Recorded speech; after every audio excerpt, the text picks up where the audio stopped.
I just want to take a moment to welcome everyone to our student information online session here this afternoon. And we were delayed just a few minutes. I think we're all getting the hang of using some of these technologies. So I just want to welcome everyone here, and I'd like to go around the virtual room here, starting with Kim Mahoney, and just have each of you introduce yourselves and your role. And if you could just make sure to unmute your mic, that would be very helpful. Thanks. Hi, folks. My name is Kim Mahoney, and I'm the Associate Vice Chancellor for UAA Facilities and Campus Services.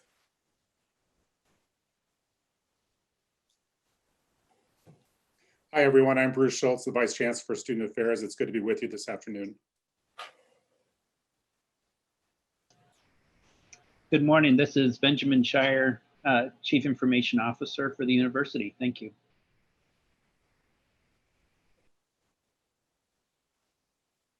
I'm Tara Ferguson. I'm the UA Labor and Employee Engagement Director. All right, well, thank you to each of you. So we have a series of questions that we'd like to run through today. And so I'd like to start with actually with Bruce Schultz, and we're going to talk a little bit about our travel and community restrictions right now. And so Vice Chancellor Schultz, one of the first questions I wanted to ask is, what are the university's current travel related and community restrictions on coming to campus? Thank you, Kirsten. I think it's important to think about the travel restrictions more broadly than what are the universities, because we know that Governor Dunleavy a couple days ago implemented some travel restrictions that apply really to the entire state. And so it doesn't matter if you're a UAA student or not, or if you're an employee, it's really for everyone to practice that 14-day self quarantine for individuals who have been traveling. So not coming onto campus, not spending time with other classmates, staying hunkered down in the residence halls if you have been traveling for at least a 14-day period, so you can ensure that you don't have COVID-19. Sure, and so specific to our community, though, the restrictions apply to really to everyone. So, you know, it applies to students, faculty, staff, and visitors to campus. You know, the campus access restrictions that we have in place right now, after today, only the employees who have been formally designated as essential employee may be on campus starting tomorrow. And can you talk, you've mentioned the residential students. Can you talk, we have a handful of students really still in the residence halls, and how this also affects them? Sure. It'd be the same travel restrictions for all of us would apply to students who are staying in the residence halls. As of this morning, I think we're down to about 80 students who are continuing to stay on campus. That the current travel restriction for self-observation, self-quarantine, it applies to the students who are staying in the residential community. We've asked them if they're under self-quarantine to let the professional staff in residence life and university housing know that they're under that quarantine, so that we can provide them greater support and assistance for things like meals and so forth. And so that definitely applies to them. So, and the final question for you is, we've had a lot of people ask, like, oh, you know, if I have a family member who has traveled outside of Alaska, do I need to self-quarantine? And I wondered if you could respond to that. Sure. My understanding is that the current guidance that's coming out of the CDC as well as the State Department of Health is that if you are living with someone who is under a self-quarantine because of travel, you yourself do not have to self-quarantine. The exception there is that if you've been near someone who's been confirmed to have COVID-19, then you should also then self-quarantine for that 14-day period as well. So it's just really important for folks to take those precautions and We'd much rather have someone be under self-quarantine. If there's any question whatsoever, that traveling or a family member has been traveling, we want people to take care of themselves and to be safe. What we're understanding about COVID-19 is that a significant portion of individuals who actually acquire the virus don't know that they are acquiring it, or they have very mild symptoms, and so it's not obvious for them. Therefore, it's just best for everyone to go ahead and practice that 14-day self-quarantine. Thank you, Vice Chancellor Schultz. Welcome. Is there anything else you'd like to add before we move over to Tara Ferguson? No, thank you. All right, so Tara, thank you for being here. Tara's with HR, and there have been a few questions related to that students have been asking if there are employees on campus. So the first question that I had is, will student employees be able to use administrative leave if their supervisor requires them to self-quarantine or self-isolate? Yes, they will be able to use up to 2 weeks, which is the 14-day quarantine rule. So they will be paid 2 weeks of administrative leave for that. Yes. And are student employees allowed to work from home if their supervisor requires them to self-quarantine? Yes, they can still work from home. If they're, self-quarantine and self-isolation are two different things. So self-isolation, just to kind of put that out there, is more signs of COVID-19 illness. And so you might not be able to work from home in that respect, but your self-quarantine, they can ask you to work from home if that's something that you're able to do and they have work for you. So Tara, what happens if a student leaves the state to go home prior to the end of the allowable 2 weeks and they're no longer working? Are they still on administrative leave? How does that work? No, at that time, if they're on self-quarantine, yes, but if they leave before it's 14 days done, then no, they would not.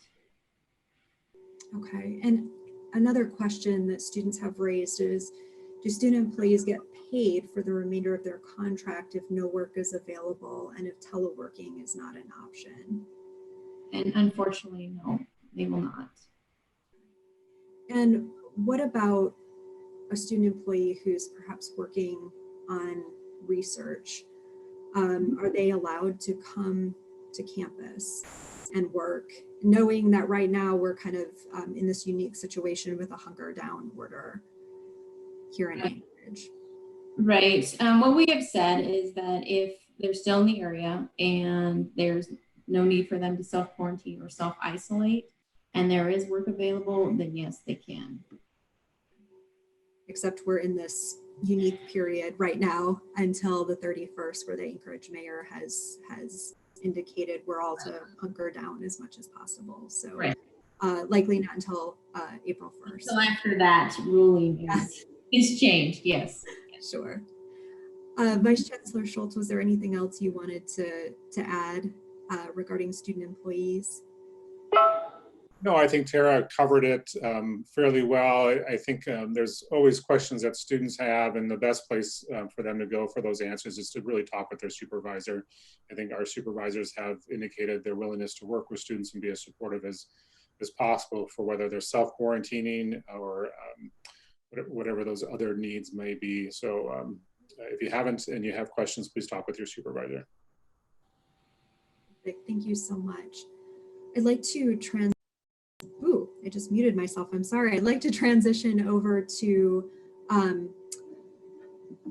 our CIO, Ben Shire, and talk with him a little bit more about what's happening right now in terms of IT resources for students. And I know that our IT services department has been really hard at work prepping for this massive transition to alternate course delivery. So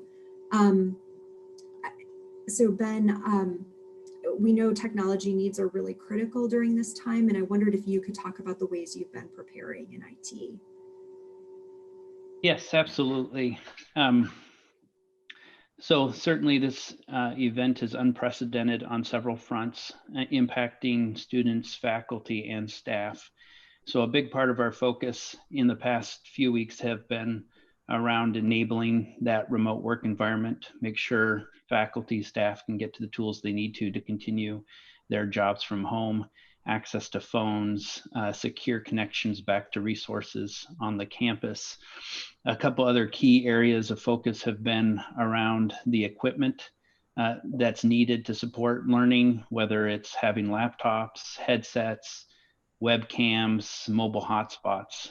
So we have been in the process of procuring what we think we need to support the community, and as well as the internet connectivity. This is a big one. It's something that everyone's looking to, and if your expectation was that you would have access on campus, and now that access is restricted, how do you continue to engage in now classes that have moved in some form of online? And so we've been approaching that from several fronts. One area is negotiating with vendors to make sure that there's internet access available, whether it's negotiated reduction in cost or a free offer to students and faculty. We've received a few of those now from ACS and GCI that gives students, faculty approximately 2 months or through the end of the semester free access to an internet plan, and that's available to them. We've also acquired a number of mobile hotspots that may help those that don't have good connectivity at their residence location, as well as GCI as one vendor has another offer there that allows access to their Wi-Fi in any of the communities that they are. They have these locations called turbo zones, and they have now opened those to the public, and they have a list of those locations on their site, and that allows free Wi-Fi in any of those locations. So those are a few of the things that we've done in try to get access for students. I would note that if those solutions that I've mentioned so far don't help your situation, there is an additional list of options available on the UAA coronavirus response website under resources under virtual campus, where there's a full list of offers. Additionally, if you contact IT services, we're glad to work with you in your particular situation. Yeah, so could you talk a bit more about virtual campus and what that is, what resources are available to students on that site? I know that a lot of effort has gone into that from really across the system to put together that resource for our university communities. Absolutely. In addition to information and guidance around how to set yourself up to be successful in remote working, what equipment you need, having a good internet connection, listing all the offers that I just described. It also provides a lot of information and direct links to all of those online tools that we use, whether it's Blackboard or Google Suite or Office 365. Blackboard, Banner, Zoom has direct links to all of those tools. It provides information on how to make a secure connection if you're trying to work on campus, or remote desktop back to your desktop, and how to set up an audio conference, Zoom, all those kind of resources. This is a one-stop shop. It's a collaboration with all the universities, as well as with University of Alaska statewide, that supports several of these tools as well. So we have created one-stop resource for all of kind of the technology needs, for all the needs for working remotely, teaching remotely, or learning remotely. It's a great resource. Could you share, if you have it handy, the URL? Is there a vanity URL for that people can get to easily? Yes. To access this page, you can navigate from every University of Alaska website. At the top, there is a banner with a link to the coronavirus website, but a short link to this page specifically is alaska.uaa.edu. alaska.edu/virtual-campus. And again, that is alaska.edu/virtual-campus. Sure, and I also just wanted to share the coronavirus website as well, the UA information site. It is indeed at the top of the UAA website on our homepage, uaa.alaska.edu, so you can navigate from there. The short URL for the coronavirus website is alaska.edu/coronavirus19. And you can get to that site pretty easily. Can you talk a little bit more, Ben, about the survey IT services created and what you were hoping to identify as part of that survey? Yes. On our site, we have a survey that asks if you have a technology challenge, whether a student, a faculty, or staff, and you're trying to access or learn or work remotely, and you're running into various technology challenges, this is one option for reporting that to us. As we spool up our resources, we want to be as effective as we can to address the needs that we see in the community. There's often a perception of where that need will be, and sometimes reality is very different. We might think that the biggest need everyone has is access to a laptop, but what we've learned over time is likely the bigger challenge is access to good, reliable internet. And so if we're focusing our time and energies, we want to make sure it's targeted to benefit the community to the most. So if that's focusing more on the internet side of the equation than on procuring laptops, we want to do that. So in responding to this survey, this becomes a vehicle for us to know where to prioritize our time and energies. If you just don't know where to turn, you can always contact the help desk, but this is an option to let us know what challenges you're running into. And our goal here is really to make sure we're supporting the community where they need help. Thank you. And do you mind sharing the help desk number? Absolutely. So UAA IT Services phone number is 907-786-4646 or toll free 1-877-633-3888. You can also email us at uaa.techsupport@alaska.edu. That's uaa.techsupport@alaska.edu, or submit a ticket at uaa.alaska.edu/tech portal. Perfect. Thank you so much. We're going to turn our attention now to what our building access looks like here on campus. And so I'm going to turn that over to Kim Mahoney with facilities, and she will provide some additional guidance. This is our first week of alternative course delivery, and we do know there are still some needs for access. So Kim, one of my first questions for you is if you can talk about the types of building access restrictions we have on campus. There are kind of two categories of closed and restricted. And just remember to unmute. Thank you, Kirsten. Good afternoon, folks. Yes, so we have placed our buildings into two categories, as Kirsten mentioned. The closed category is limited to 4 buildings right now, although that could change. And those 4 buildings are the Seawolf Sports Complex, the Sally Montserrat Hall, Cuddy, and Wendy Williamson Auditorium. And right now, the difference between closed versus restricted, the main difference is that the closed buildings, we expect very limited or no access for for staff and faculty, and it's off limits to students altogether.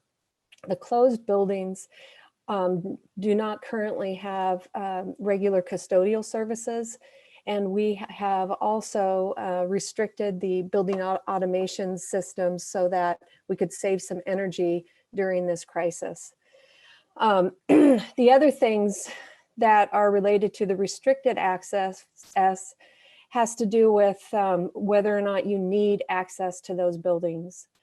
And right now, all of the other buildings in the Anchorage area are under the restricted access, aside from the ones that I mentioned, which are closed. The restricted access buildings are all posted with restricted notice, and there is contact information for how to gain access in those situations. So Kim, what are the building hours under restricted access? The restricted access hours are 9 a.m. to 5 p.m. They're Monday through Friday, and the library has extended hours, which include Saturday and Sunday access, and those hours are 10 a.m. to 5 p.m. And so with the library specifically, if I'm a student and I need to come study, how am I accessing the library? The library is closed right now to anyone except folks with a WOOF card. So if you are a patron of the library and you have a WOOF card, whether you're student, staff, or faculty, you can gain access to the library. But basically close to the general public, Yep. but to faculty, staff, and students, they can get in. Okay. How do students access buildings? For example, we know that we have a handful of courses under alternate course delivery that will still have a few face-to-face meetings. So what if I'm a student and I need to get into the building for one of those very limited face-to-face courses? How do I do that?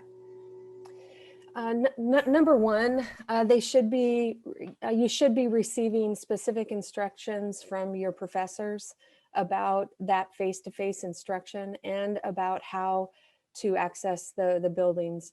We've requested that the faculty meet the students at the door to access into those very specific instances. You should be prepared to be asked several clearance questions. And really what we're trying to do is follow all of the best practices across our community. If you've traveled recently, you will not be allowed to enter. If anyone in your house's housing group has shown signs of sickness, you may be denied access. We're also asking a series of questions relating to, have you had a fever? Do you have a cough or any shortness of breath? Are you feeling sick at all? And these are just general precautionary things that we're asking not only students, but also staff and faculty, so that we can try to flatten the curve and self-observe to the maximum extent possible. So if you find yourself in that situation, we're encouraging students to reach out to their professor about how best to proceed. Sure. So basically, we're asking, even if you're just feeling sick with perhaps the flu, even, that you consider staying home. We really want to make sure that we try to maintain a illness-free environment on campus. So could you also just speak to some of the other campus services that can be accessed right now? I think there were some buildings that kind of fall under campus services. Sure. There's a couple of comments on this, and that is that there are currently open labs in engineering computation buildings and the engineering industry buildings. And there's also the computer lab in the library for additional resources relating to computers and technology. There's other services that are open, and each one has a little bit of a unique way of accessing. So the Dean of Students office in Rasmussen Hall is available to students, but it's recommended that they call ahead. And there is a contact information on the building door for accessing that building. And The Kim, same. I'm sorry to interrupt. So within Rasmussen, that's where the Student Health and Counseling Center is as well. Yeah, and so thanks, Kirsten. Both of those units, that specific building does not have a access control system. So the only way to enter is by calling ahead, making an appointment, or by calling when you arrive to Rasmussen Hall. There's a phone number posted on the door. And as long as you are doing it during the posted hours, 9 a.m. to 5 p.m., somebody will meet you at the door and bring you into those services that are available.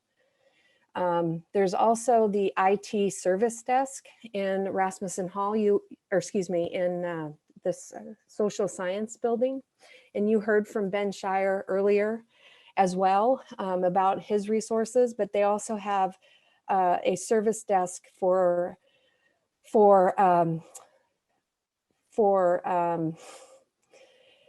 hardware issues that you may need to bring in some physical property to have it evaluated. And again, that's by appointment.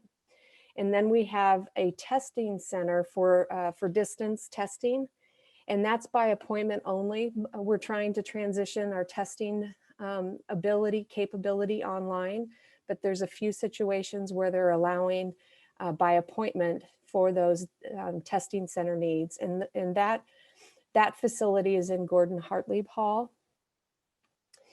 The general services mailroom is going to be open 3 days a week, and that's located in the lower level of the new Enrollment Services Center, which is near the Student Union. And then the cashiering office is open. You know, many students are paying online, but if you do need to pay physically, the cashiering office at the University Center is open through the restricted access. The door is locked. If your Wolf card doesn't work, there's contact information on the building. And then the University Police Department is also open if you need their services by phone call, and they're physically located in Eugene Short Hall.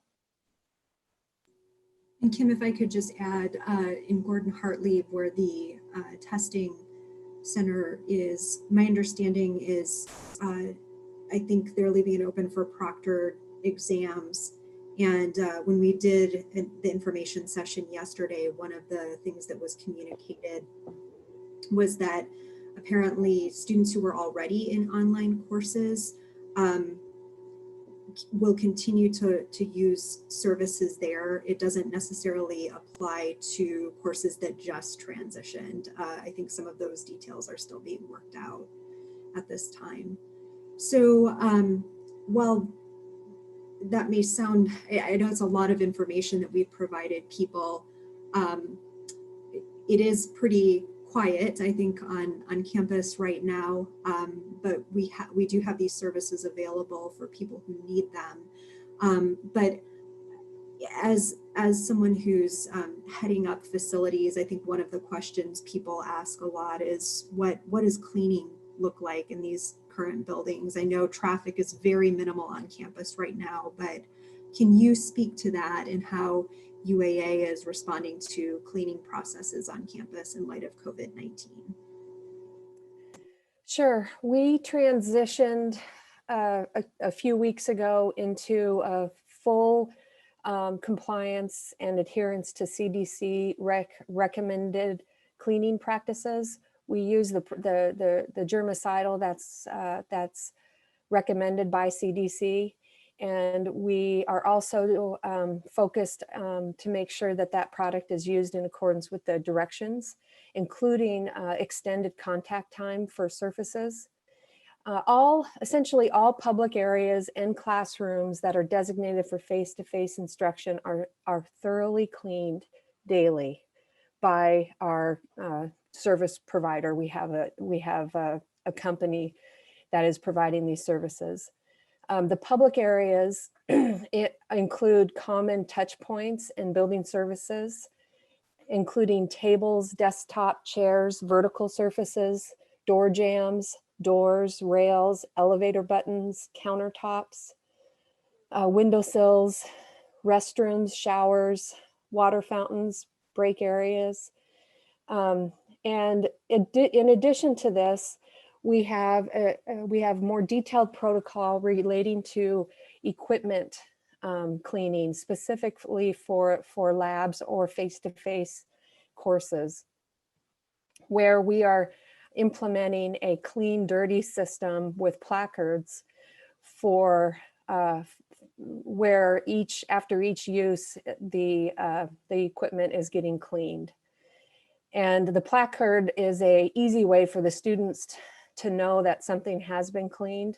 And then we're asking students that when they do finish using a piece of equipment, that they flip the card to show that it's dirty now, so that the cleaning crew or the lab monitor or the library staff is aware that surface needs another round of cleaning.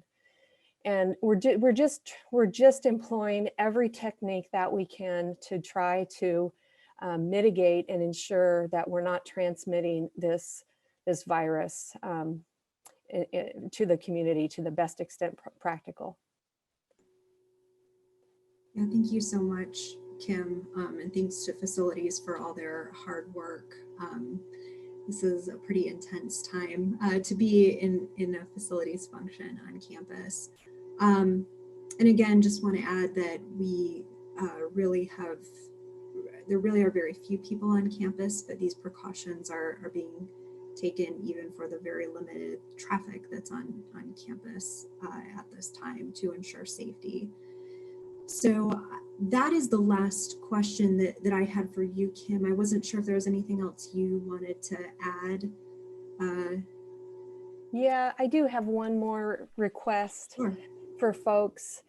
We are encouraging everyone to wash in and wash out.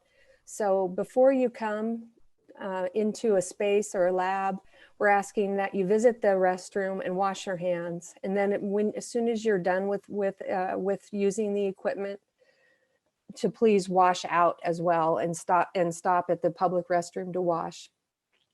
You know, one of the things that we've heard across the board is to wash your hands. We are really trying to keep our campus as safe as possible, and so we've instituted a policy for wash in, wash out for all of your time right now on campus. Thank you, Kim. I just want to take a moment to open it up to the group that's on right now. That was really the last question, the last planned question that we had. Is there anything we missed, or that perhaps as we were going through and you were listening to some of the other folks answering questions, it jogged your memory for some reason? I would just, this is Tara Ferguson. I would just reiterate what Bruce said earlier about, you know, if you do have any questions in terms of being an employee at the university, if you do have any questions, to consult with your supervisor first. And if your supervisor might not know the answer or whatever maybe, then they can contact UAHR. So there's a couple different ways you can do that. You can do that through our Spoke system. It's ua.askspoke.com. So those questions come directly to us, and there's a ua-hr@alaska.edu. we can answer those questions through that too. So we're pretty efficient with answering the questions back to you. So if you do have any, then just please let us know. Thank you, Tara. Ben, was there anything else you had? You're putting on the spot a little bit here. Thank you, Kirsten. Nothing else for me to share. Thank you. Well, I just want to thank everyone who has been on this call today, and we are trying to get as much information out to the campus community as possible, and really hope that things are going well for our students as we're entering this brave new world of alternate course delivery, which, you know, we do some of that regularly for some of our courses, but now we're doing that for many of our courses. So we thank you for taking the time to join us today. And with that, I think that we will go ahead and close this out. Thanks to our presenters as well.